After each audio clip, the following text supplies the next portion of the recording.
Welcome to Sandbox FOMO5 from Buro Happold. Each week we pick short snippets from our most recent episode for your listening pleasure.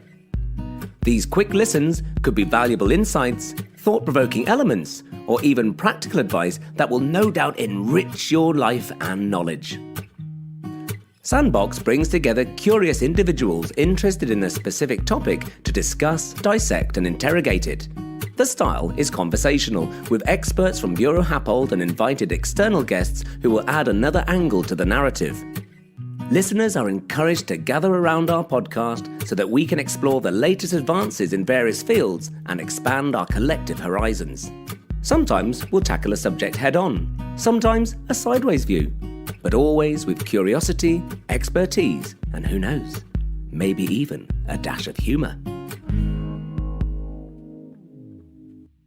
What can we do as individuals ourselves? What can we be doing to help mitigate this, the little wins that we can do that might contribute towards a bigger communal thing? Smith, if I could go to you first, what can little old me be doing? I think in some ways these like heat as a service models, it's a kind of like Netflixification of heating, right? It's like you're paying for a streaming service and you've got a clear billing that you understand and it's more related to what you know, but then you can always expect to go and watch your TV show or have the radiators on. But it also, there's another side to it that I think can put us at a bit of a distance from our own responsibilities as well to make sensible decisions.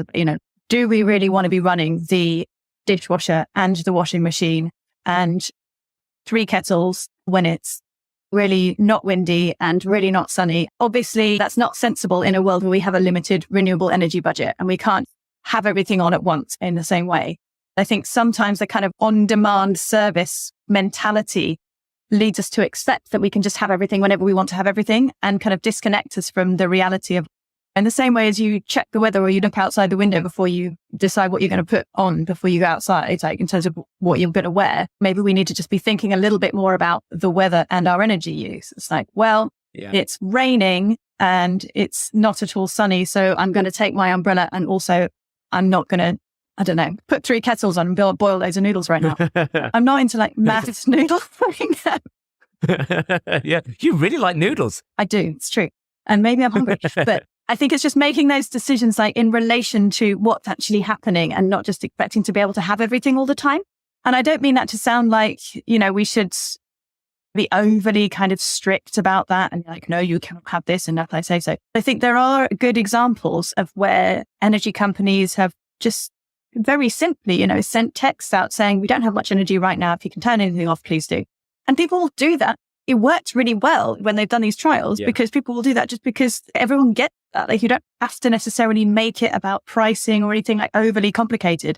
Sometimes just transparent communication, like any good relationship, is enough to make a difference. And I think maybe for those on-demand things to work, they need to be paired with this kind of communication and mutual trust and like building up the trust in the infrastructure and in the systems that we're all relying on.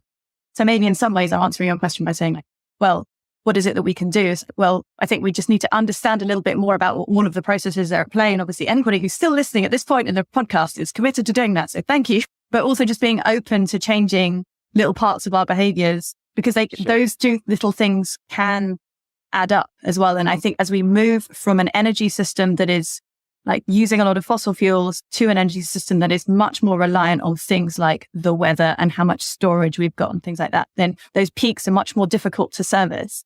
So we need to collaborate a little bit to sort of smooth out our energy use. And so we have to do that through communication. Brilliant. Thank you, Smith. That's a fascinating answer. And Lara, what are your thoughts on the individual? What power does the individual have? I'd echo Smith's point around energy literacy. And that also goes to having an understanding of building physics and how you operate your own building. So that might be your own home. So being able to understand, can I make use of cross ventilation or do I have sash windows where I can make an opening at the top, bottom and at the top to increase the flow rate of air through my building? To be able to get comfortable with your energy bill and get comfortable with any energy data you have. We've got the smart meter rollout still happening in the UK, but through having smart meters in your home, you can access that data So being able to access your data and look at how much energy am I using throughout the day? Can I see when I'm having a shower, when I'm using my kettle? Do I know what my home's base load is? And can I turn things off and turn things on? I think that getting comfortable with building physics and also with energy is such an important thing to be able to understand how you can use it better and just make sure that you're using our shared resources in a much more efficient way. Thank you, Lara. And Tom, anything to add to that?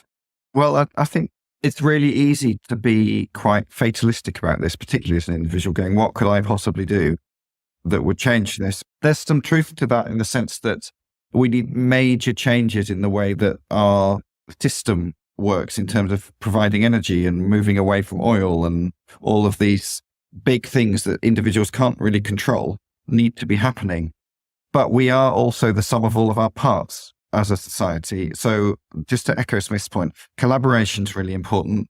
We need people to avoid behaviours like trying to hoard things and go, well, as long as I've got what I need, I don't care about everybody else, which is something we're all a bit prone to. Panic, if you're worrying about a power cut, the important thing is we do work together and minimize energy together. Otherwise, everyone has the power cut. So we need to work in each other's mutual interest as much as possible. I encourage people, those people listening to this podcast, become more activists, become a champion for these behaviors and for these changes that we see, and show them off. And if you're keen to do this, then talk to your MP. If you're less comfortable with that, talk to your family and neighbours, but push for the changes and make them something that people at large believe in. That requires champions and it requires people to argue that case, so keep doing that.